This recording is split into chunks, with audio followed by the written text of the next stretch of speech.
sinasabi niya sa akin, paulit-ulit siya na, Faith, ang sakit. Ang sakit-sakit.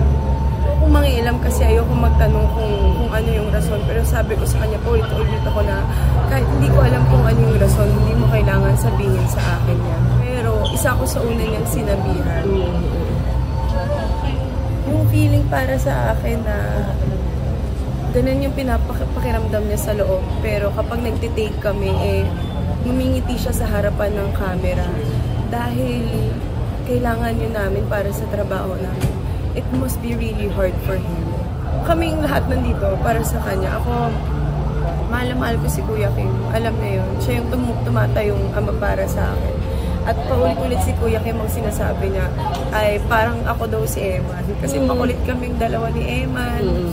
Kumbaga, very opinionated kaming dalawa.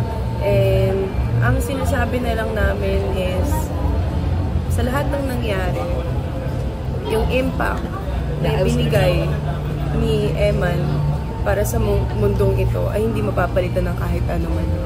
I hope because of what happened, mas magkaroon tayo ng empathy rather than judgment sa mga tao sa paligid natin, and especially sa social media, na maraming tao ang nagtatago sa mga litrato na hindi natin kilala, diba?